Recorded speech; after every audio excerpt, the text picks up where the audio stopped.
Up, ladies and gentlemen? Welcome back to the Big Fight Field channel, where we speak the truth, we are honest, and we give our takes on AEW. It is Wednesday, July 27th, 2022. We are here, myself, Wesley Williams, and Cameron Johnson, joining on the channel on your Wednesday night.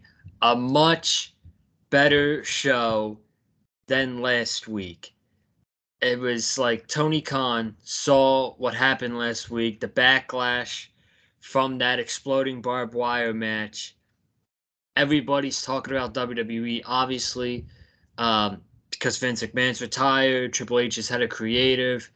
People are excited about change in WWE. That's a topic I'll talk about for another day. Maybe I'll talk about that Saturday night for SummerSlam, but Tony Khan doesn't seem phased, and he's continuing to doing what he's doing, which I'm proud of him for that, man. You got to don't don't stop the gas. Keep the pedal on the metal. That's what I say. And man, he delivered an absolute banger of a show tonight, man. We kicked off with Roosh against Moxley, which we'll talk about in a little bit. I love that match. The physicality in that match, really freaking good. Um, I was so nervous that they were going to do Moxley against Chris Jericho at All Out. I wish that was not the case. It's not the case.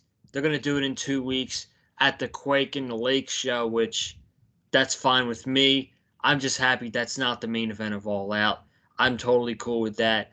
Um, Team Tazz is no more. I know Cameron's upset about that, and he'll voice his opinion on that.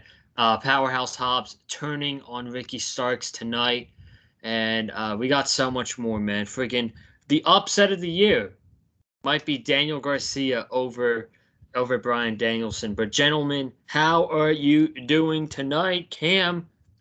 No, we got audio Cam tonight. Cam, what's up, man? What is going on? What is going on, Joseph and Wes? I am doing great tonight, man. I thought Dynamite tonight was a really good.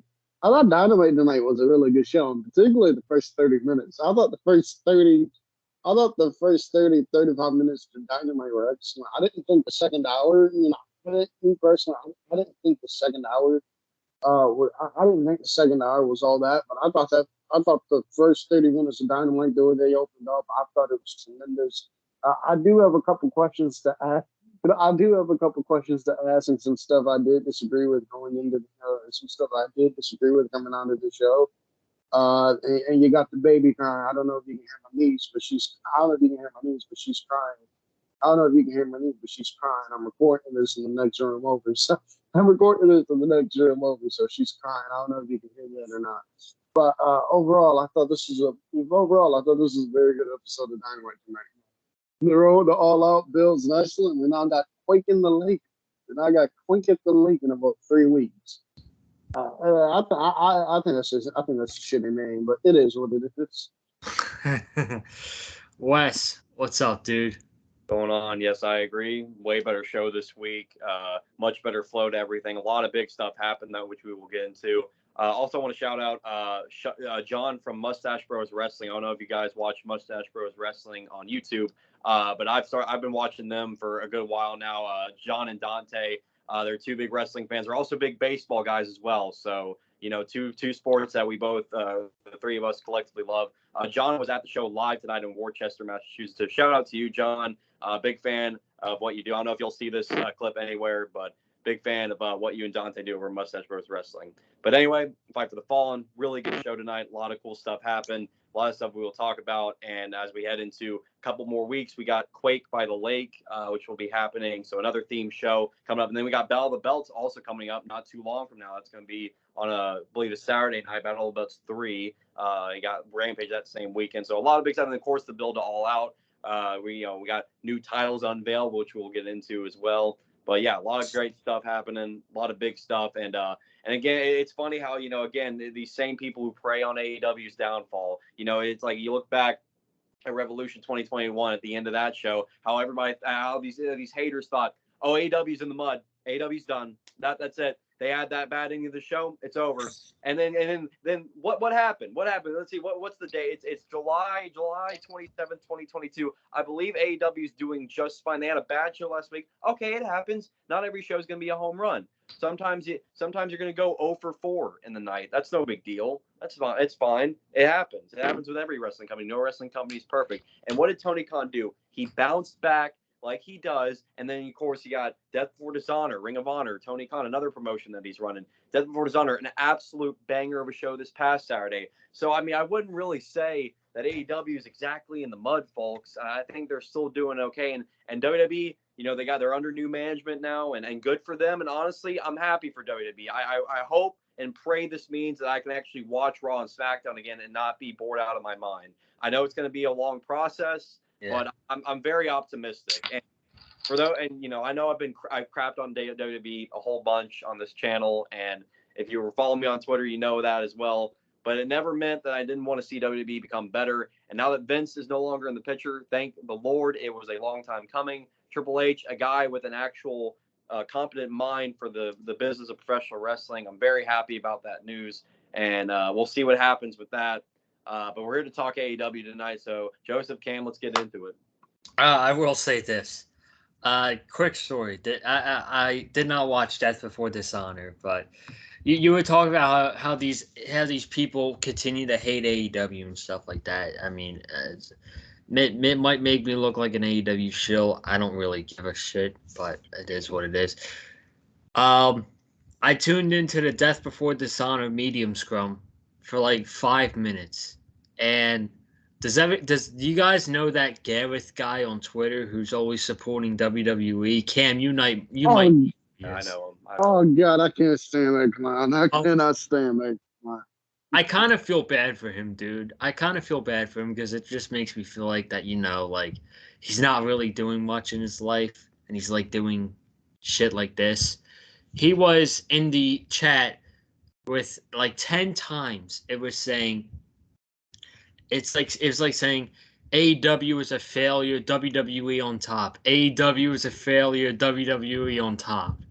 It's so hilarious to me, man. I just freaking people live their lives off of hating AEW, and it's sad.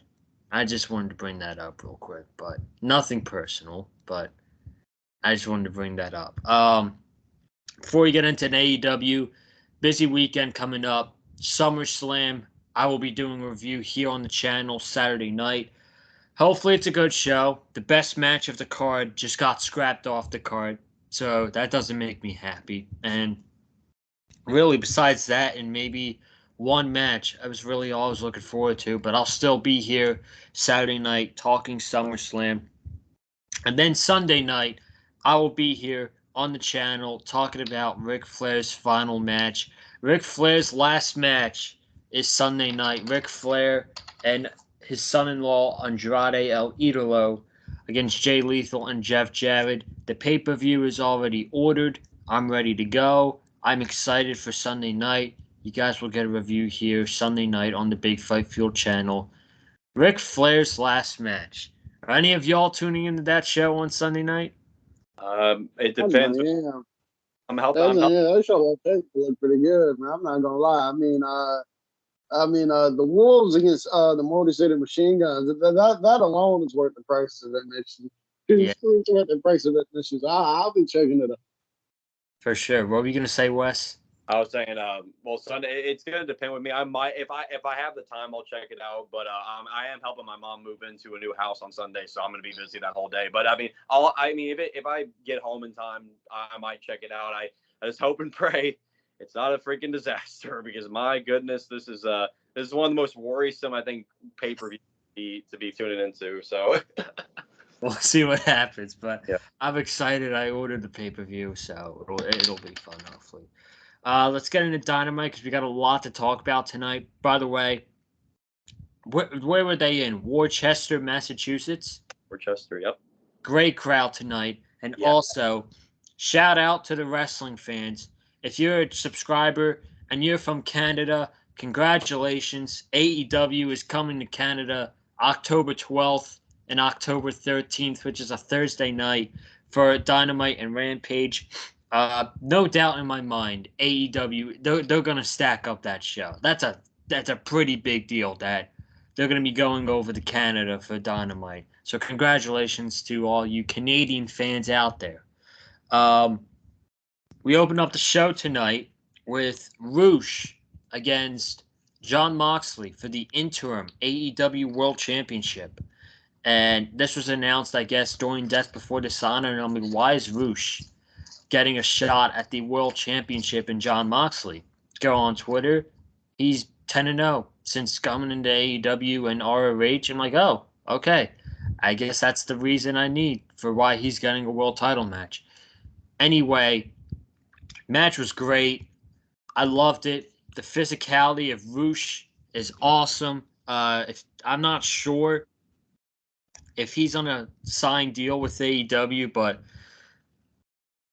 Tony Khan should lock him up. If he wants to use him for Ring of Honor, that's fine. But Tony Khan should have this guy locked up. He is so good, man. He's so good. And William Regal's one of the funniest things about this match.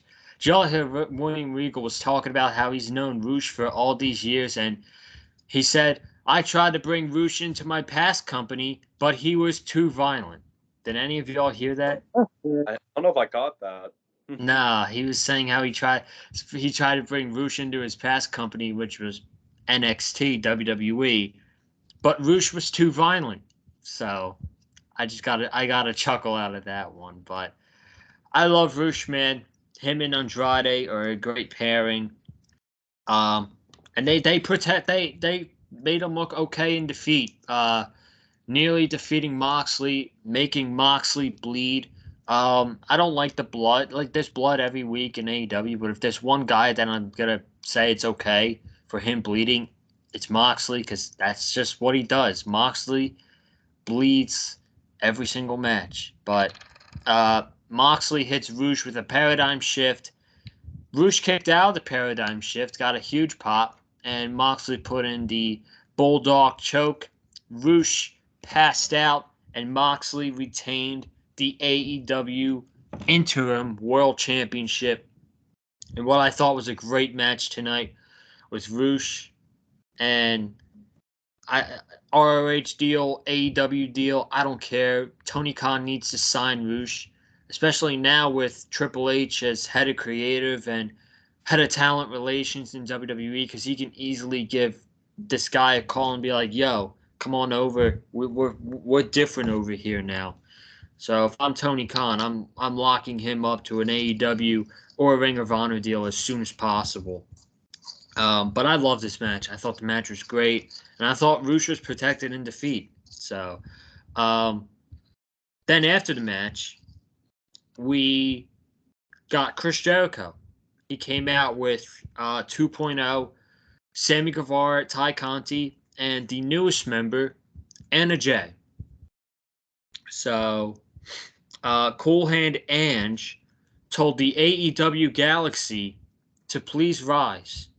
And Jericho talked how he defeated that loser Eddie Kingston last week in the barbed wire death match, but he got a black guy and a broken nose because of what Eddie did to him after the match, throwing him into the barbed wire spider web. He then introduced the newest member of the Jericho Appreciation Society, Anna Jay, and she talked about how Jericho made her an offer to joining her best friend Ty Conti into the Jericho Appreciation Society, and she accepted it because it was a career-changing move, and the crowd started booing, and she was screaming how she would choke out everybody that is sitting in the Worcester, Massachusetts crowd.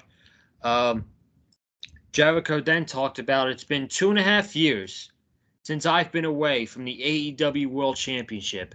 And now, after beating that loser Eddie Kingston, it is my time to come back and reclaim what is rightfully mine.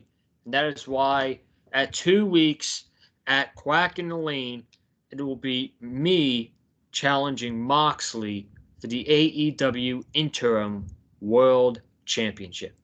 And there you go. They're doing this big show in 2 weeks in Minnesota. And your big match is going to be Chris Jericho against Jon Moxley. A rematch from Revolution in 2020. We'll get y'all thoughts on the match and the post-match segment with Moxley and Chris Jericho. Wes, go ahead, man. Yeah, I thought this was a great opening match between Rush and Jon Moxley. And I want to shout out to Rush's match against Dragon Lee at Deathport Center this past Saturday. That was another one of my top matches on Saturday night, man. Brother versus brother. Hell of a match there, man. I really enjoyed what those two guys did. Rush is definitely an amazing talent. And I'm with you, Joseph. If I'm Tony Khan, I'd lock him up, whether it be Ring of Honor, AEW, or both. I mean, you definitely want to lock this guy up. He is such an amazing talent, man.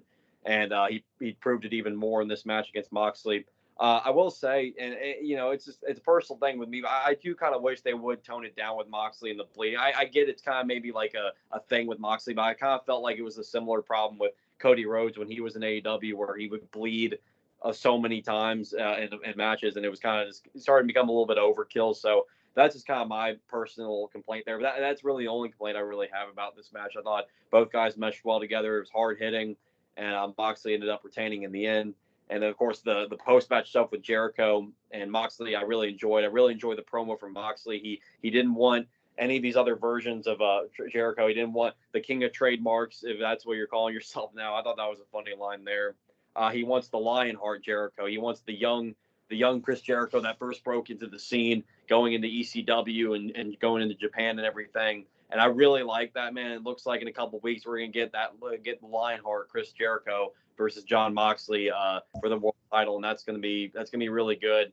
And that I love the beautiful thing about this. But people, I saw already, of course, because the wrestling community they're complaining about this match happening. I'm just happy it's not happening at All Out. I would have a problem with that, and it's happening in a couple of weeks. Also, it's like, yeah, it's a rematch, but it's a rematch that happened 2.5 years ago. Like, this is a rematch from a match that the last time they faced off was 2.5 years ago at Revolution in 2020. It's not like it's not like WWE, or at least, Vince McMahon's WWE. I'm optimistic about Triple H's WWE, but it's not like Vince McMahon's WWE where you see the same match every single week, or you see the same match happen for a third or fourth time in a pay-per-view at like a third or fourth pay-per-view in a row. I mean, this has been dragged out, and both guys have gone on to do separate stuff, and now they're coming back together to face off once again. It's had time to breathe. It's not super redundant or anything. So, I already, of course, saw people complaining, but it's the wrestling community. They're always going to complain about something. But I'm looking forward to this, and I'm looking forward to seeing Lionheart Jericho in a couple of weeks against Moxley. It should be really good, and I think these guys are going to put on a really solid one. So, Cam? I thought Rush and Moxley had a really good match. Rush is great. Rush is great. Rush is man, my lord. So I thought this was a really fun match between these guys. So I thought this was a really fun match between these guys here. The post-match stuff with Jericho getting involved, I was not initially happy at first because I thought they were going to set this up for All Out, but they're not setting it up for All Out. So I'm happy. So I'm happy they're not setting this up at all. So I'm happy this match is not happening at All Out. And to be honest with you, with what we saw tonight, I'm going to push this narrative. I was pushing one narrative. I was going to come on here. I was going to come on here and push it. But since we're getting trios titles, I don't think this is going to happen anymore. So I'm going to push this new narrative here on the review. So I'm going to push this new narrative if y'all don't mind. Moxley, Andrade, All Out for the AEW World Championship. That is the narrative I am pushing. That is the narrative I am pushing. Still have a couple weeks. You still have a couple weeks, and you have Dark. Build Andrade up for a World Championship match against Moxley at the All Out pay. Against Moxley at the All Out pay-per-view. So that is the match I want it All Out. That is the narrative I am pushing, and I will push this narrative until I get it. Moxley versus Andrade at All Out should be the World Championship match at All Out. But them putting Jericho in the spot in 3 weeks, I don't mind. She's not have to do it all out. I don't mind Moxley and Jericho. I just did not want this match to happen at all out. But them doing it at for this league, I think that's perfectly fine. Moxley gets the victory over Jericho, and Jericho can go on and do something else. I think that's the show. And I'm making a prediction on that show. I think we see Eddie Kingston screw over Chris Jericho. Because given that man, you said to screw over Chris Jericho for the AEW. I don't think Kingston's gonna screw over Jericho. I'm done with Kingston against Jericho after last week. I think we're moving on to Bryan Danielson against Jericho. That's just my honest opinion of what I think's happening, but I like what you think about Andrade, man. But they gotta give him some television time. They gotta have him get wins, and they have to give us a really good reason as to why Andrade is getting this world title match against Moxley at AEW, one of AEW's biggest paper shows of the year at All Out. So, I mean, we'll see what happens. They still got a couple weeks to put them up. So they still got a couple weeks to put them up for it. All Out, so like what, 5 weeks?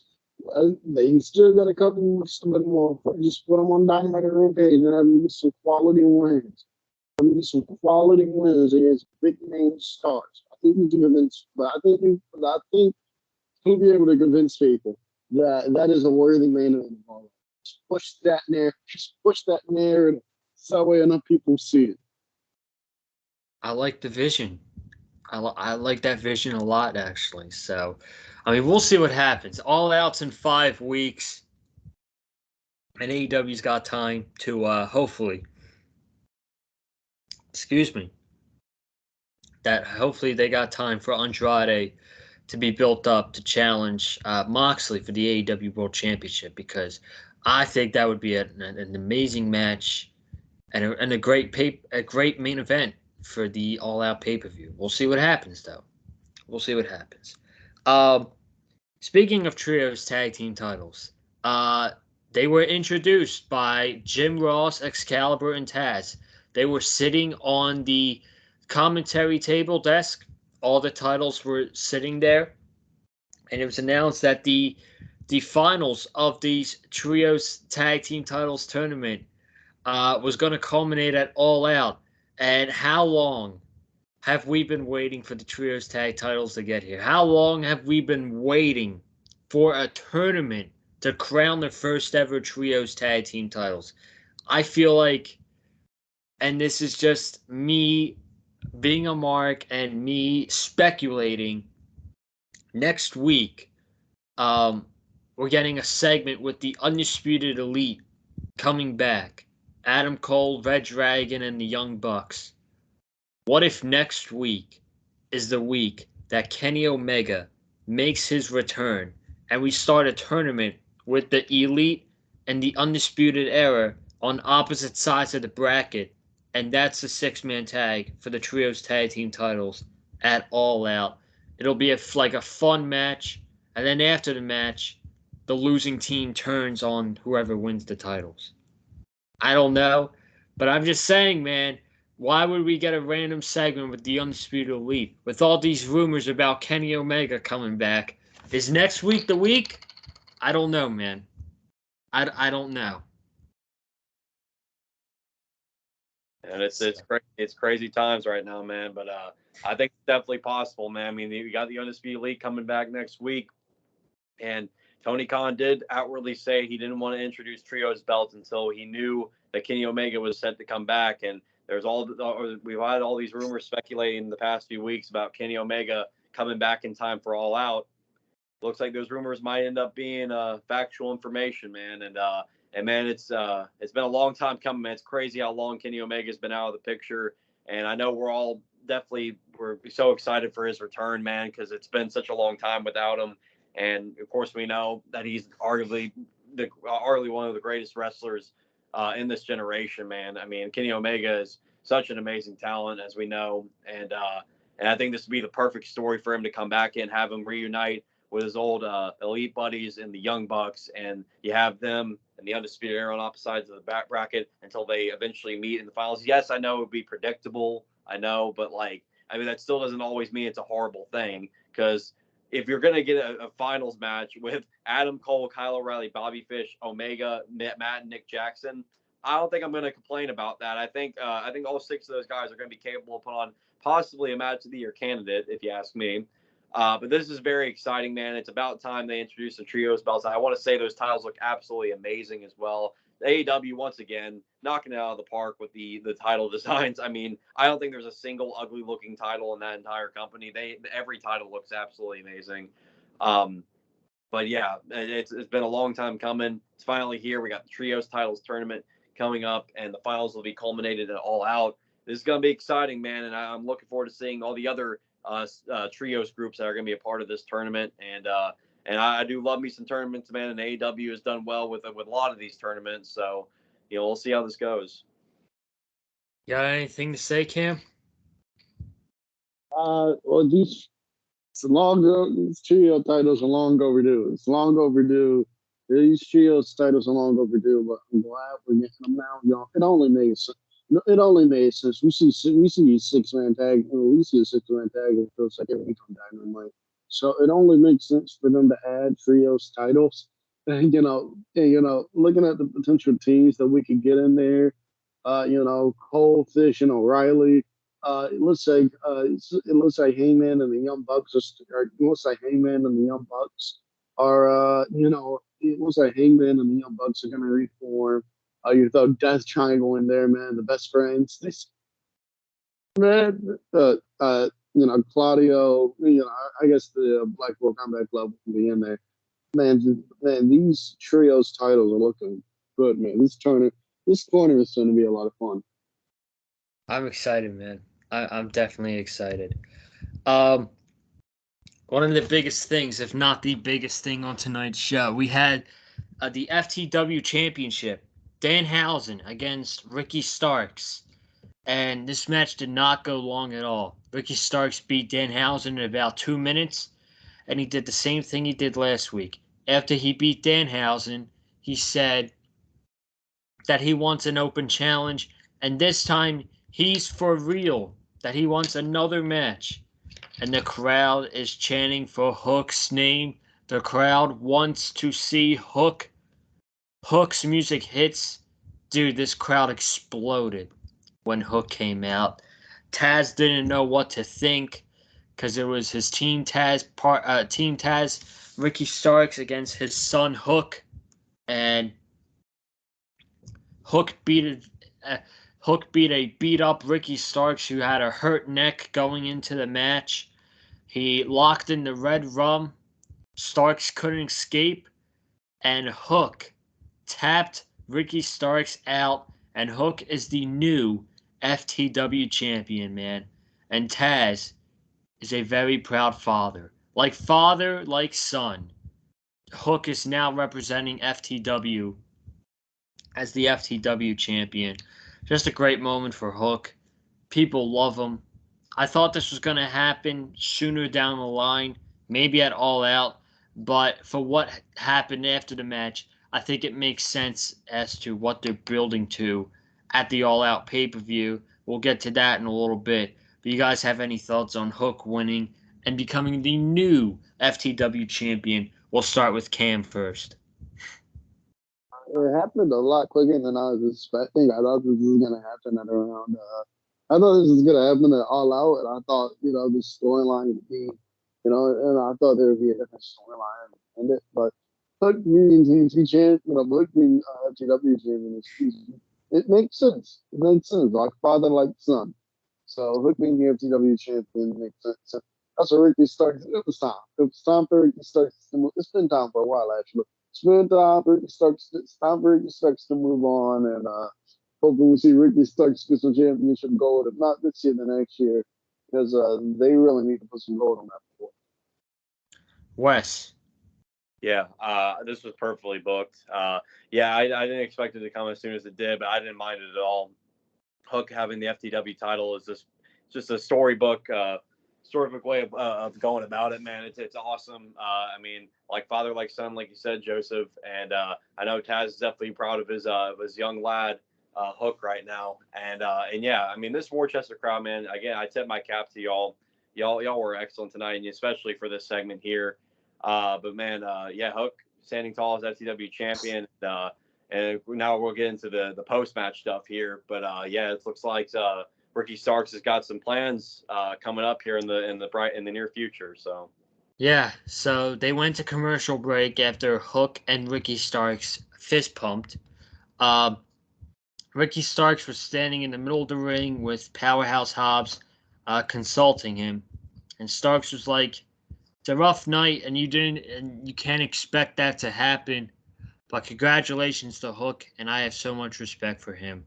He says over the past couple months, Team Tazz has been not in the best situation where we lose, but it's okay because we come back and we keep fighting. And I had this FTW championship for over a year, and I made the most of it, and I try to make it as prestigious as I possibly can to make it feel important for each and every one of you when I come out here and defend the FTW championship. He says, I don't know what's next for me, but for me and Powerhouse Hobbs, it is only going up from here. And then once he mentioned Powerhouse Hobbs, Hobbs kind of thought about it, and he absolutely clocked Ricky Starks in the back of the head. He clocked the shit out of Ricky Starks, gave him a spine buster, and left Ricky Starks laying. Crowd was booing Hobbs, and there you go. We have a new program now with a babyface Ricky Starks and a heel Powerhouse Hobbs. The only bad thing about this is when Tazz's reaction made him feel like that he didn't like what was going on and made it feel like it wasn't a plan. I feel like Tazz as a mouthpiece for Powerhouse Hobbs will just be really fucking good. But it's I don't know. Maybe it is, but I don't know. We'll see what happens. I am gonna miss the tag team. I thought Ricky Starks and Hobbs were a great tag team. Maybe they should have won the tag team championships. I don't know. I remember. I can't remember who it was. It might have been me and Cam, I think. But we called for Ricky Starks and Powerhouse Hobbs to win the tag team titles at Double or Nothing, and it didn't happen. And they got another shot and lost that.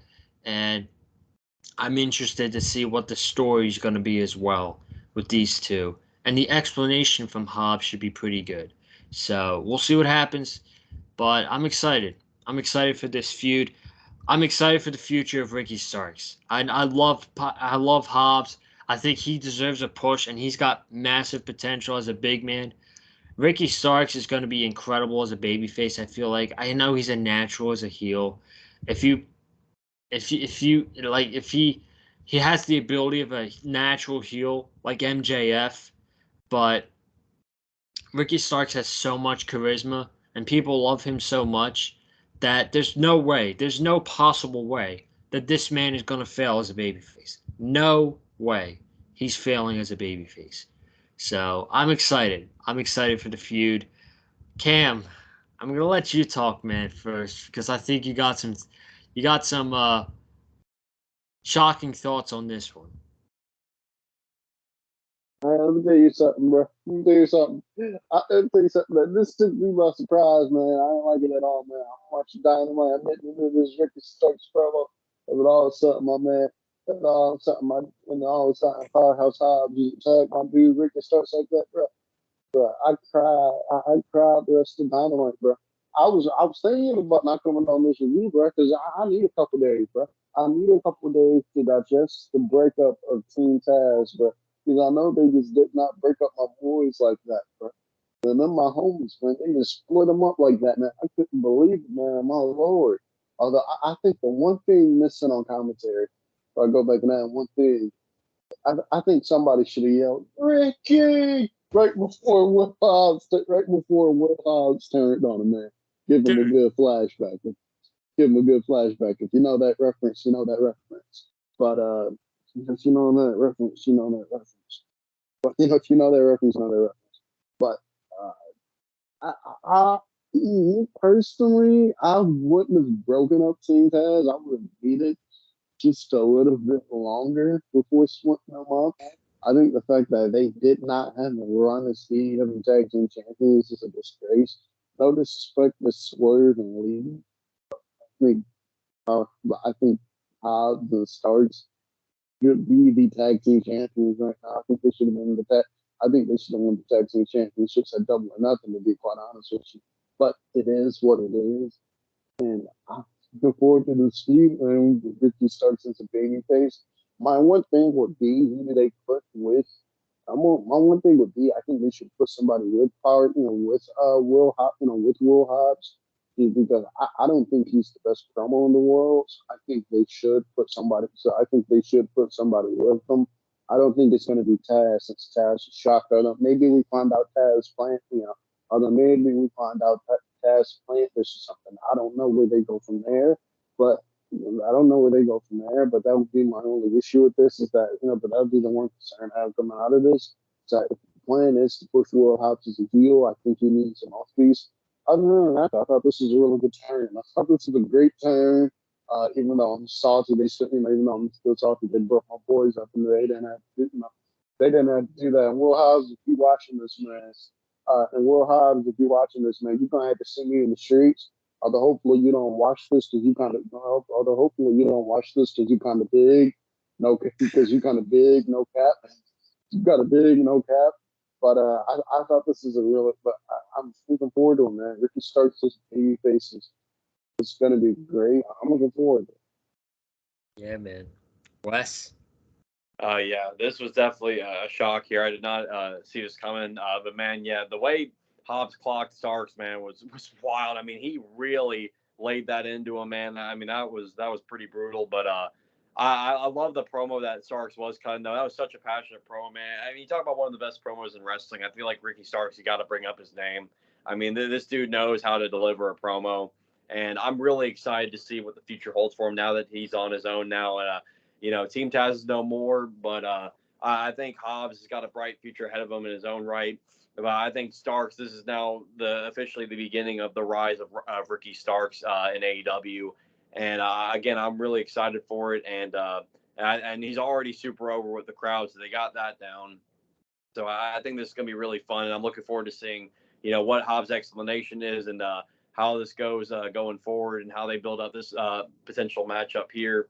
But yeah, pretty wild stuff happening here. But once again, I'm looking forward to seeing what goes down with this feud and the future of Ricky Starks and AEW as he rises up the ranks. Yeah, I think we said this last week. I almost felt like Ricky Starks was too good for Team Taz, the way he talks on the microphone and the way he carries himself. I feel like it's been coming. And I thought he wasn't going to be a babyface, but I really do think that AEW is I really think AEW is going to have a really good babyface on their hands with Ricky Starks, who's got a bright future. Dante Martin against Sammy Guevara. This match was very fun. Dante did a springboard dive off the stage to Sammy Guevara. He had Sky Blue out there, while Sammy Guevara had Ty Conti, of course. And match was very good. I enjoyed it. Sammy Guevara picked up the win.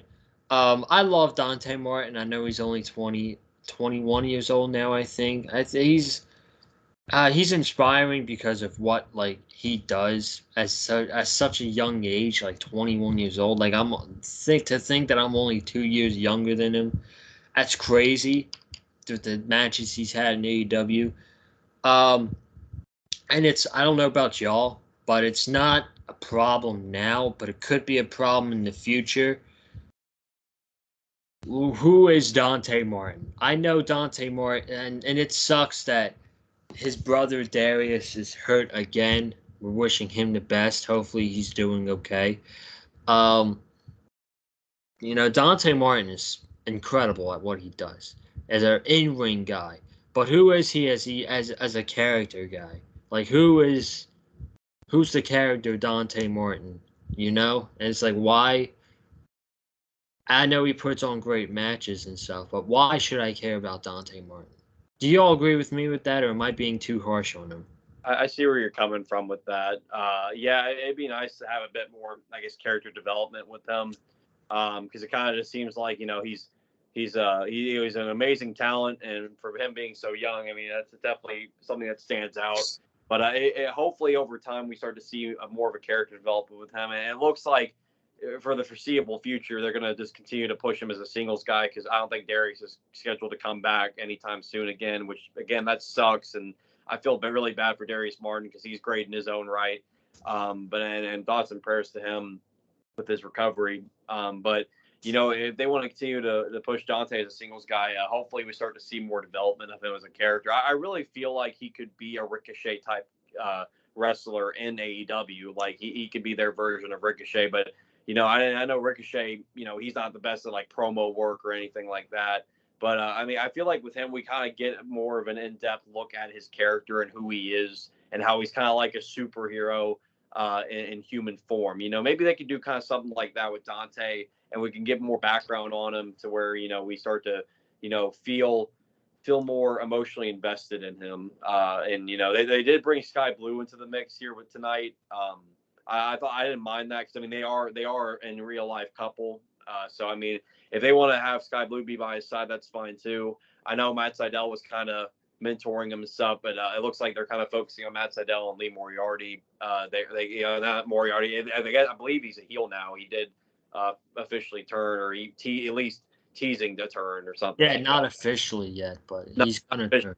It's teasing, which I don't mind. But with Dante, yeah, hopefully, again over time we just start to see more of that development with him because I really feel like he could be a pretty big star in AEW. I mean, he's already starting to, make little waves just by his in-ring ability. But I feel like, definitely he can belong in a TNT title picture. Or, even if you wanted to, I mean, if you wanted to like put him in the All Atlantic Championship picture, I know that's like more of an international title and Dante's from America, but like still, I mean, just put him in that kind of mid-card fold, and maybe even over time.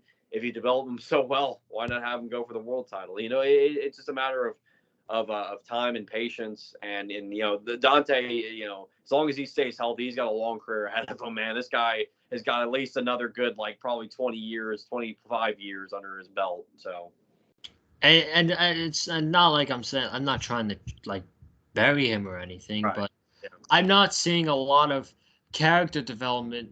And it's not making me emotionally invested in him like the way I am with Wheeler Yuta with the Blackpool Combat Club.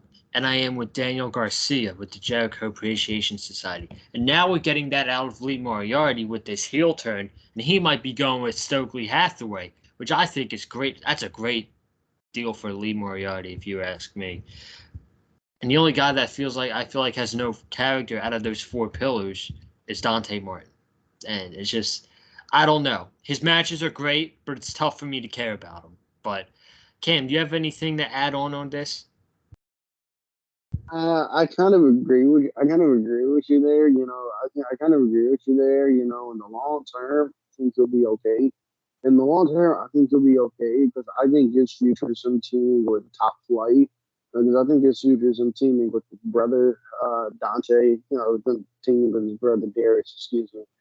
And Top Flight. And so when they come back, I think that would be a more appropriate time to kind of give Top Flight, to kind of give like Top Flight some characters, like going to like who they are. But Darius, I should say Darius doesn't come back. If Darius gets injured again, if Darius gets injured again, I actually like the superhero idea you mentioned for Dante Martin. I actually like that superhero idea you mentioned for Dante Martin. The superhero idea you mentioned for Dante Martin. Ricochet. But when Ricochet first came in the WWE, when he hit the main roster, when he hit the main roster, I was thinking, maybe Ricochet's character could be like, he's a modern internet superhero. Kind of like how kind of like how Rey Mysterio was almost betrayed with WWE. We were little kids. We looked at Rey Mysterio as a real life superhero because he had the mask, he did all these fun things. So, a lot of kids really look up to him. And we obviously see what WWE did with Ricochet. We have to see what happened there. I think Dante Martin developing a similar persona, him not only developing a similar persona per se, but having that caliber and the commentators on TV talk about how Dante Martin is like a real life superhero because of the stuff he does. I think that could work, and I think that would get over. I think that get over exponentially. I think that get over. So I like that idea a lot. But in terms of the matches, Sammy and Dante, I thought the match itself was fine. I thought the match with Sammy and Dante was fine. I need to know if Sky Blue signed with AEW or not, because it's telling me the fact that she's on, because it's telling me the fact that she's on Dark almost every week, but didn't get a graphic or like her record isn't up on like the AEW website. Feel like they should fix that. That's all I want to know as a side note. But I thought Dante and Sammy Guevar was really good. Yeah, I don't know. I think she's signed one of those short-term deals where she's not going to be there for a very long time. I'm not so sure. I might be wrong, but yeah, these two had a very good match. Sammy Guevara won, which was the right call. After the match, they kept beating up Sky Blue and they kept beating up Dante Martin. And then out came Ruby Soho, Ortiz, and Eddie Kingston to chase away Sammy Guevara, Anna Jay, and Ty Conti. So it looks like that we're getting this little short-term feud between Sammy Guevara and Eddie Kingston, since Sammy kind of costed him the barbed wire match against Jericho last week. So I'm guessing that's the direction. I'm guessing if that's probably the direction they're going in for All Out, to get Eddie Kingston on the show, to get Sammy Guevara on the show. I mean, I'm fine with it, I guess. It's nothing major. It's a good opening match. It's a good opening match for the All Out pay-per-view. So, do you have any last minute things to add on to this, Wes? Yeah, I mean, it looks like they could be heading towards Eddie versus Sammy, which I don't mind that either. I think that would be a really solid match for All Out. I think it's definitely a pay-per-view quality match between these two guys. So I mean, it seems like we're definitely moving past Kingston and Jericho at this point. I'd rather not see another match between them, knowing how everything went last week. But if we get Kingston versus Sammy Guevara, I'm not going to complain about it. And the match tonight with Dante Martin, Sammy, I thought was very fun. I did love the whole the sequence there where Dante backflipped off the top rope and like went face to face with Sammy as he was heading back in the ring. That was so clean, man. That was definitely like probably my favorite. This match overall was very fun. But that was probably my favorite moment of the match, was when that little stare down there. That was very, very nice. Both guys are super, super talented, man. But Sammy winning was the right call in this match. And Sammy versus Kingston, I don't mind it. I think that will be a very, very good pay-per-view match when that does eventually happen, as it seems. So. Yeah. So there you go. Oh man, I cannot wait to talk about this. We had Jungle Boy's promo. We heard Jungle Boy for the first time since he lost the AEW Tag Team titles with Luchasaurus and got concertoed by Christian Cage that same night. The first thing that Jungle Boy said on the microphone tonight was, "Christian Cage, you are the biggest pussy that I've ever met in my entire life." And I'm like, oh man, here we go, man. The crowd was hyped. The crowd was chanting Jungle Boy's name. And he started talking about last week and why Christian was running away, and he ran all the way up to the staircase to prevent Jungle Boy to get his hands on him. And then he thought about it. And he thought about the reason why Christian turned on him. And Christian said that it was because Jungle Boy threw him out in the Casino Battle Royal, which sounds petty, and he had to do a little more thinking. And he said he finally found out the reason. He said that it costed him a big pay bonus that he didn't win the Casino Battle Royal. And he's like, Christian's been in the business for so long. Why does he need a pay bonus? And he figured out the reason that Christian needs a pay bonus is because he just got divorced from his wife. And that got another big pop from the crowd.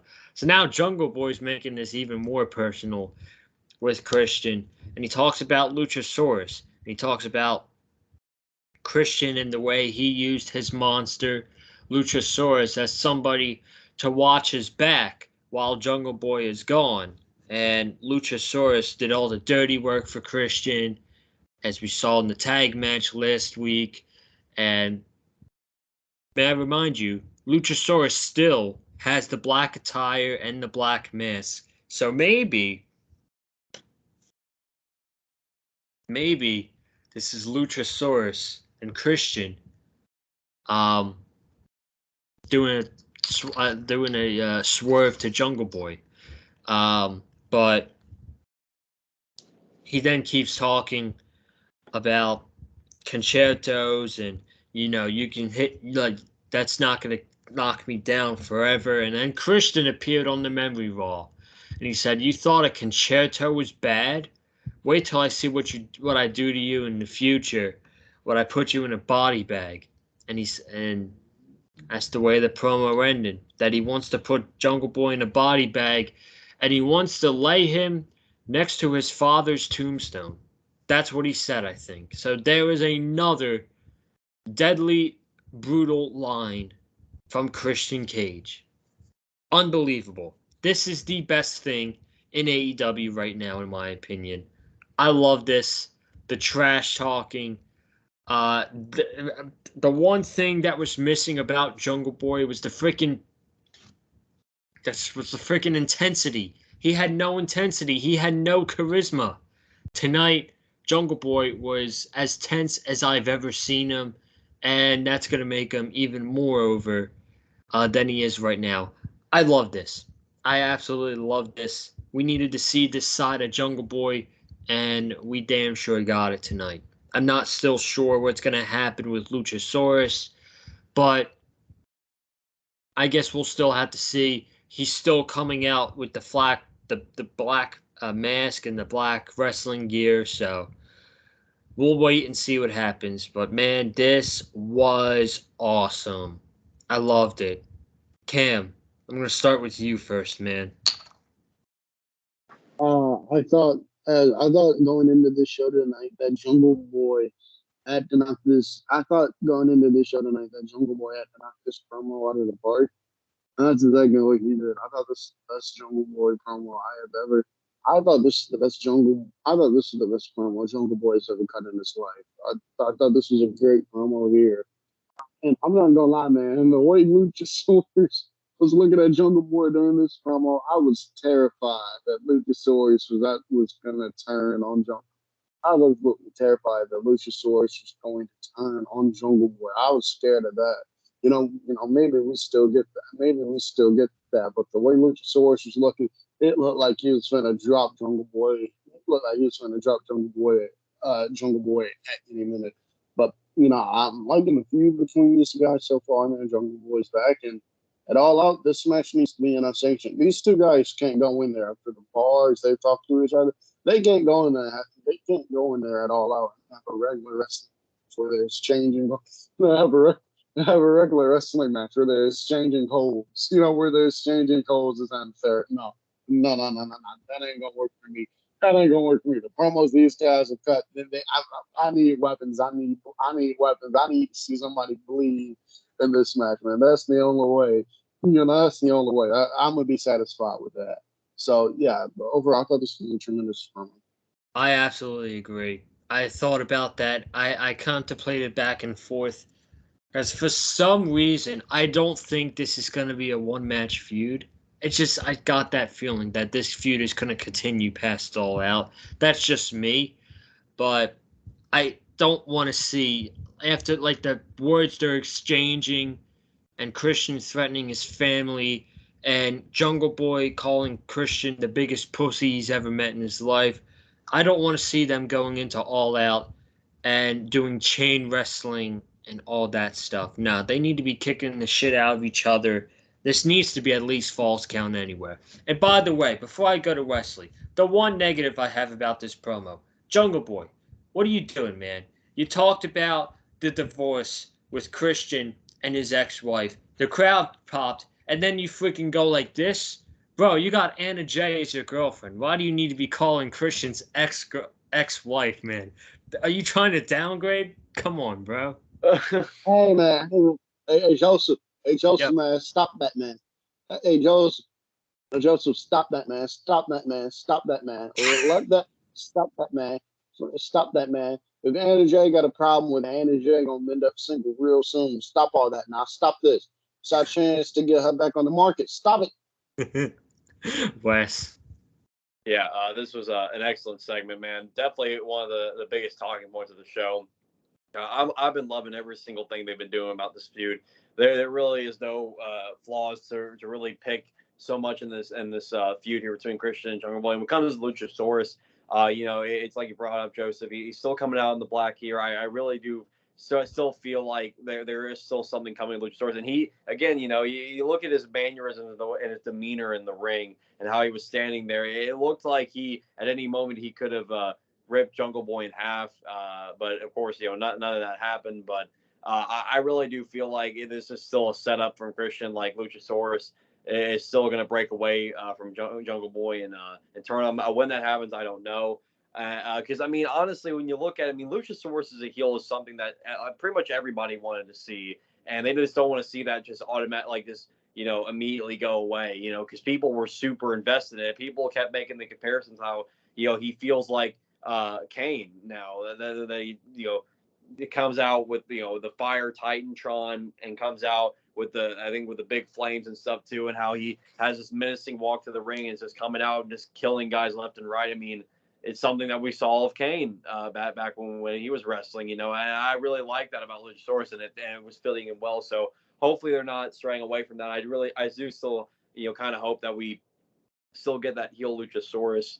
But I'm really looking forward to seeing Jungle Boy and Christian Cage go ahead. And I agree with you guys. I think this needs to be an unsanctioned match. This has to go lights out for this feud. This is a blood feud between two guys. Former mentor versus former student, and Jungle Boy and Christian, and two guys who are just ready to absolutely kill each other and put each other in a body bag, whatever, putting each other in the ground, whatever they got to do. These guys want to kill each other, and I think a lights out match is definitely something that we need to see in this feud. And we'll have more than one match. I could possibly see it, but I personally would be fine with just keeping it at one match. Jungle Boy gets the win, and we move on to something else. But I think Luchasaurus will still play some sort of factor in all of this, and the end, and we get something going there with him. But again, I'm loving this storyline. I'm loving where this is going, and they definitely got to keep the ball rolling with this for sure.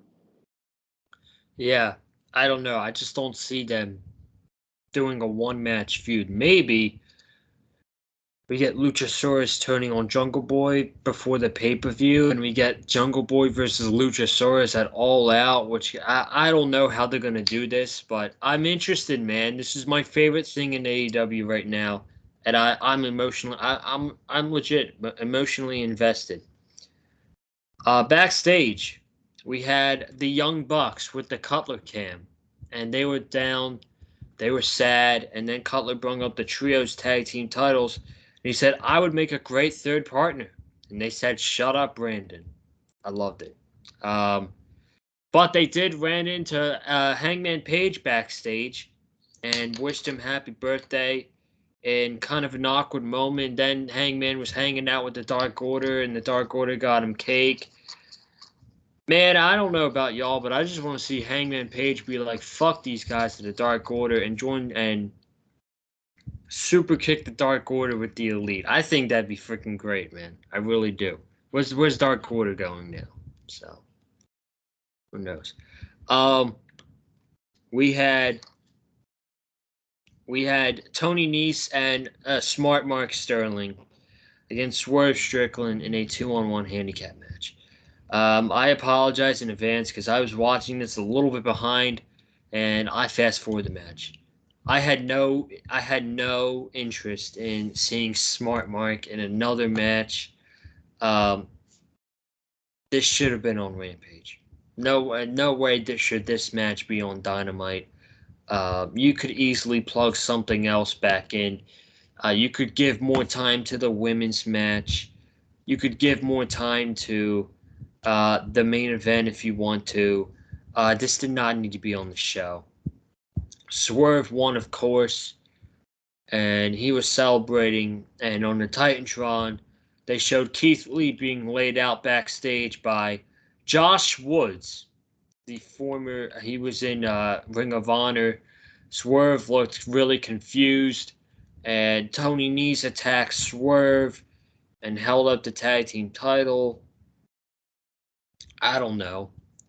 What have Josh Woods and Tony Nese ever been a tag team ever? Like, do they have any relation to each other? Because I'm confused by this. If this is Swerve and Out Glory's first challengers, I don't know, man. That's kind of a letdown for me if I'm being totally honest. But I had no interest in the match, so I didn't watch. I'll let you guys take it over. Wes, any thoughts? Yeah, the match itself, it was pretty unnecessary. You didn't really need to have this match at all. Swerve won, of course, pinned Mark Sterling. And then we see Josh Woods on the Titantron. So it looks like Josh Woods and Tony Nese could very well be the first challengers for Swerve and Our Glory with the tag team titles. I guess it is definitely going to be a short-term feud. This will probably be some we'll see in a couple of weeks. Probably a Quake by the Lake, I would imagine.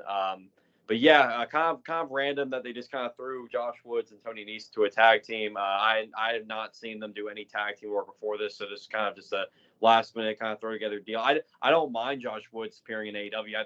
He's a former Ring of Honor Pure champion. I think he's very good. And I think the match itself, if it ends up being Nese and Woods versus Swerve Dark Way, I think it'll be a good match. But I just don't know how much people will really care about it because Tony Nese, to a lot of people's eyes, is kind of a joke. The guy is a great wrestler, no doubt about it. But I mean, he doesn't have a character that people really care about at all. And Josh Woods is really good, but I mean, kind of a relative nobody to people who aren't like deep into the Ring of Honor scene. So like to a lot of people, Josh Woods might be like somebody they don't really know about. So, this isn't like super horrible, I would say, but they probably could have done better when it comes to Swerve and Roy's first challengers. But I think this is going to be a very like quick, just we'll get this match over with, and then we move on to something else. I think they're definitely gonna have something set up bigger for Keith Lee and Swerve Strickland heading into All Out. But I think this is just kind of something to get them going, I guess. But I mean, not the most exciting, but it is what it is. We'll see how it goes. I think it will still probably end up being a good match when it's all said and done. So, Cam. This is a match that should have been on Rampage. To be quite honest with you, I think they could have gave more time to the women's match and Danielson and Garcia. No disrespect to Tony Nese. No disrespect to Tony Nese. You guys are great wrestler, but as Weston said, I don't know anybody who gives two shits about Tony Nese. I just don't. I just don't. And Josh Woods coming in. I like Josh Woods. I do. I'm having a next time Josh Woods. Speaking of no signing Josh Woods, I need Tony Khan to get off his ass. I need Tony Khan to get off his ass and sign Anthony Henry doing an AEW contract. No, sign Anthony Henry doing an AEW contract. But I like Josh. I just as a sign out there. But I like Josh Woods. I do. But this is the best you have in the tag team champions, really. Yes. Nese and Josh Woods. Now, I guess the reasoning behind this is that, well, they're about to use a lot of their prominent tag teams. They're probably going to be in a trio story. Look at Red Dragon. They're probably going to be teaming with Adam Cole. They're probably going to be teaming with Adam Cole, the Bucks, and Hangman. It's looking like the Bucks and Hangman. It's looking like the Hangman and the Bucks. It's looking like Hangman and the Bucks. Jericho Appreciation Society, I would imagine. Garcia, Bernard, and I'll just call them Garcia, Bernard, and Angelo Parker. I don't remember. I just don't. And then the best friend. So you look at it. I guess a lot of their tag teams that they serve as trios. So they're going to be in the trios tournament, I would imagine. But this is really the best you have with the tag team champions. Like FTR is not around. You can't do FTR, but I guess it's either this or the Gun Club or Bear Country. So I guess this will do. I guess this will do. I can't believe it's just the best they have for the tag team champion. I guess this will do. Yeah, I don't know, man. I like Wes said.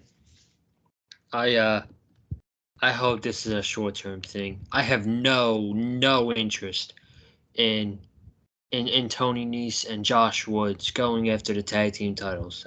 They should be. You should have a better first opponents lined up for your tag team champions. I feel like they let them down with that one, but we'll see what happens, I guess. We had Thunder Rosa defending the AEW Women's Championship against Mayu Yamashida. I think her name was pronounced like that way. Yamashita, that's what it was. I thought this match was good. I wish it was given like 5 more minutes because I would have liked to see them going a little bit longer. I feel like if they gave them like 5 more minutes, maybe like 7 minutes, I thought the match would have been very good. It was good for what it was. Thunder Rosa won, and they hugged after the match. And I thought the match was good. And yeah, I'm thinking now the next week they're doing a tag team match with Rosa and Toni Storm against Britt Baker and Jamie Hayter.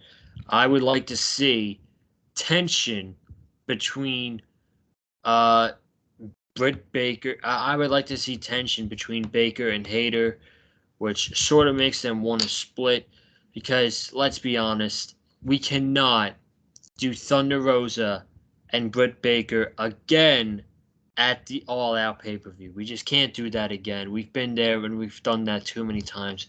What if we got a fatal 4-way? Thunder Rosa defending against Toni Storm, Britt Baker, and Jamie Hayter. I think that'd be a nice match for the All Out card. If we get that instead of Britt Baker and Thunder Rosa, I'd be much more satisfied with a fatal 4-way match, if I'm being perfectly honest with you. But as far as this match was tonight, I thought it was good for what it was. So, yeah, we'll start with Cam for this match.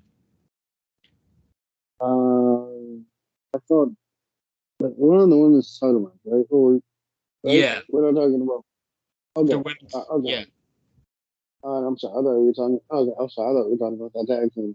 So that was something to go. I was going to go off. Okay. I was going to go off. Okay. I thought this was a good. I thought this was a really good match between Thunder Rosa and Mayu. And I don't really know how to pronounce her name, but I would love to see more of her on. I would love to see more of her, but I would love to see more of her matches around. She had an absolutely killer match at DPW. She had an absolutely killer match at DPW a couple months ago. But I thought this was a really good match here between these two women here. I think I said it on Twitter that I would have headlined the show with this. That I would have made a minute to show with this, but that's only my own criticism about it. But the only thing I'll say is I think this should have been the main event. But I thought this was a really good match on the show so far. And I think Thunder Rosa is having a really strong reign so far as the AEW Women's Champion, just in terms of the matches that she's been able to produce, and just in terms of the matches that she's been able to produce. So yeah, I thought this was really good. Wes? I too thought this was a good match. I wouldn't mind seeing more Yamashita on AEW television. I thought she was really good, and the match tonight against Thunder Rosa. Of course, Thunder Rosa retained. I mean, as far as work rate goes, I wouldn't really discredit Thunder Rosa. It's just I hope we start to see more importance just put on the women's title because again, I haven't been impressed by this reign, and I'm not putting so much of this on Thunder Rosa. I'm just putting it more so on the booking.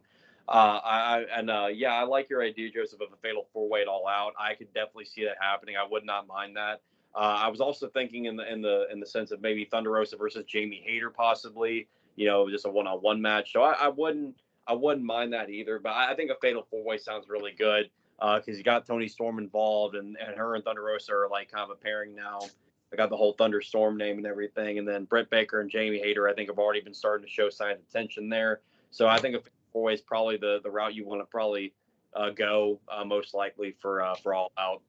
So we'll see what happens with that. But again, I just want to I hope we start to see just more importance put on the women's title, because again, it's felt like Thunder Rosa's title reign has just been lacking a lot, and I just really want better for her and just for the women in general, because they deserve it. And I just want to see, more build up and stuff. And that includes the TBS title as well. It seems like they have been kind of putting a little bit more focus on that, and recently. But hopefully, again, we just start to see some good build up for both the women's titles. And but yeah, I think a fatal four way is a cool way to go about the title picture, going it all out. And we got that tag team match next week. We'll see how everything goes with that. But I'm already starting to see the tension between Britt and Jamie Hayter, and we all been talking about it for quite a while now, that it's probably about time that we start to see the split of Britt Baker and Jamie Hayter goes on her own, and so does Britt. So yeah, we'll see what happens, and yeah, hopefully it'll be good. Yeah, absolutely. We had it backstage with like a cryptic vignette of the House of Black. I loved it, man. So we had Brody King and Malachi Black back there, and they were talking about how they destroyed Darby Allin at the San Diego Comic-Con this past weekend. And they talk about why they're doing that. It's like, why are we destroying you in public? And Brody King's like, why am I destroying you in public at autograph signings and Comic-Cons? Because I can. Why did I make an example out of you last week? Because I can. Why am I beating the absolute shit out of you every single week? He said, because I can. And he says, Darby, I'm going to bury you in your own coffin because I challenge you to a coffin match. And I actually just saw a picture on Twitter where AEW posted a picture of Brody King's new tattoo. And his new tattoo is a coffin, and it says, "Here lies Darby Allin." I'm like, wow. That's going to be on him for the rest of his life. Kayfabe is not dead, folks. Kayfabe is not dead.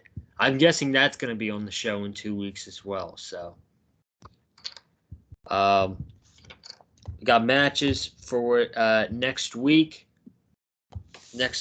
No, I'm sorry. Rampage. I'm working Friday night, so I will not be doing Rampage. I don't know, man. Rampage just not feel. It just feels like it feels like literally a B show for AEW. But we got the Best Friends against Jay Lethal, Satnam Singh, and Sanjay Dutt. We got Anna Jay against Ruby Soho. Matt Sydal against Lee Moriarty. And we got next week the Thunderstorm against Britt Baker and Britt Baker and Jamie Hayter. Matt Hardy against Christian Cage, and the Undisputed Elite will be live. Will we see Kenny Omega next week? It's possible.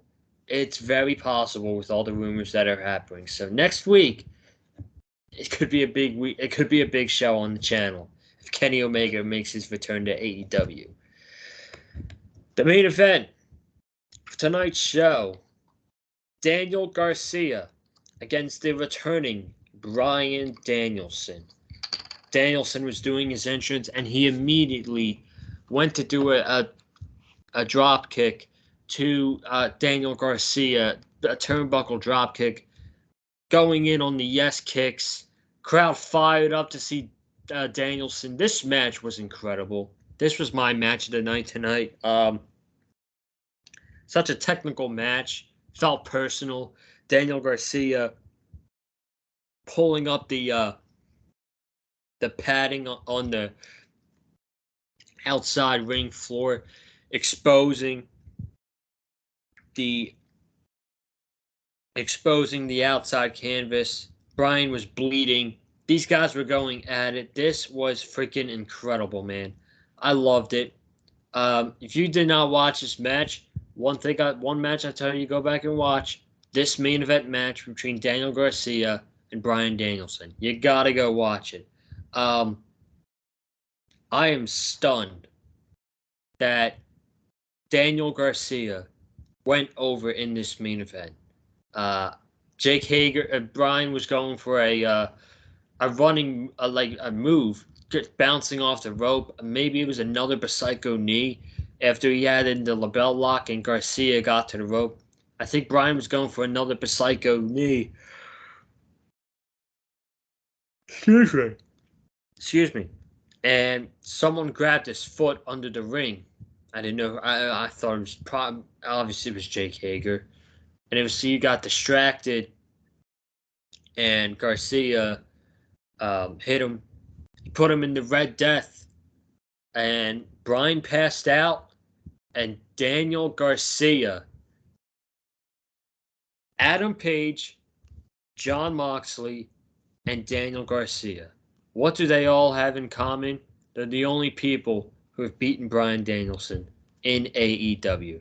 This man's got to feel on top of the world right now, man. He just killed it with Wheeler Yuta. I mean, I didn't watch the match, but from what I've heard, and you guys can tell me, what I've heard, those two killed it at Death Before Dishonor. And now tonight, he beat one of the best wrestlers in the world, Bryan Danielson, on the main event of AEW Dynamite. And I love the story that they told during the match. The story was Bryan Danielson was banged up. He came back too early, and he came back too early to in-ring competition, and Daniel Garcia took advantage of that. Nice, simple story. JR was really good on commentary during this match, and that was the story. There was at one point where Bryan bounced off the ropes, and Bryan just collapsed, and Daniel Garcia legitimately, he looked concerned for Bryan Danielson, and I don't know if that's him, showing love for Bryan, maybe a Blackpool Combat Club tease. I'm not so sure, but I don't know, man. These two killed it, and this should do wonders for Danny Garcia, man. This is awesome. If you're Daniel Garcia, you've got to feel on top of the world after you beat Bryan Danielson on the main event of Dynamite. Awesome, awesome stuff. And I feel like after Jericho is done with Moxley, he's going to lose to Moxley. I think at All Out, we're going to go toward Jericho against Bryan Danielson. And then maybe at that show, Daniel Garcia is going to turn on the Jericho Appreciation Society and join up with the Blackpool Combat Club. I think that'd make a great moment on pay-per-view. So, see what happens, man. But I love it. I love it. Totally, totally shocked. We'll start with Wes for this one. Yeah, this was a definite match of the night for sure. Huge upset at the end there with Daniel Garcia going over Bryan Danielson and Bryan Danielson's return match from his injury. This was excellent stuff, man. Hard hitting, as you would expect with two guys like this. And I can confirm, yes, Daniel Garcia versus Wheeler Yuta was an amazing match this past Saturday night. That was probably my second match of the night behind FTR versus the Briscoes too. So yeah, I really enjoyed what those two guys did, and I definitely enjoyed what these two guys did tonight in the form of Daniel Garcia and Bryan Danielson. And I really, I mean, it was a great shocker, man. It's one of those shocking moments that I thought was excellent, and I thought it was well executed, and I thought it did a lot for Daniel Garcia there, that he was able to make Bryan pass out with the sharpshooter, his version of the sharpshooter. And man, yeah, Daniel Garcia is definitely on cloud nine right now, man, after this. And this definitely has raised his stock more. And Daniel Garcia, I think, he's one of the brightest futures on anybody in professional wrestling and in AEW. I mean, and he, not to mention, he's the PWG world champion as well, man. I mean, he's been also running the indie scene and been doing Ring of Honor, of course, as we know. And I mean, Daniel Garcia, I've really enjoyed a lot. I think he's going to be one of the biggest stars for AEW's future. And he's definitely going to be one of the biggest stars of professional wrestling, I think, as time goes on. But I really, really enjoyed what these two guys did. And I think I also can see after Jericho's done with Moxley, Jericho, and Danielson going at it and all out, could we see Daniel Garcia turn and join the Blackpool Combat Club? I could see it as a possibility. I'm not completely sure right now if it will happen, but I think that would be a pretty awesome moment there for him to join up with William Regal and them in the Blackpool Combat Club. But what we got tonight between Danielson and Garcia, I thought was excellent. I thought it was really well done, and I'm looking forward to seeing what comes next. 100%, man. 100%. Cam? I thought this was an excellent match with these guys. I thought this was an excellent match with Danielson and Garcia, but I think that's to be expected at this point. But I think that's to be expected at this point. But I think that's to be expected at this point with these guys here. I thought they told a really nice story in the match, with Bryan Danielson, with Danielson possibly coming back a bit too. With Danielson possibly coming back a bit too soon. So I thought that was a nice story. So I thought that was a nice story that they told in the match, man. And I did not expect Daniel Garcia to get the win here tonight. So I'm shocked he did. And so I'm shocked he did, but I'm happy he did. I'll tell you what, I wouldn't mind these two guys running it back again and All Out. I think at All Out, the match is going to be Danielson and Jericho.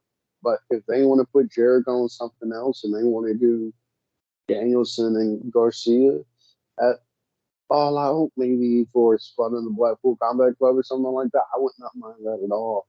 But from what we saw here, I thought this was excellent. I thought it was really good.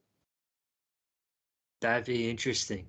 If Bryan Danielson puts his spot in the Blackpool Combat Club on the line, that'd be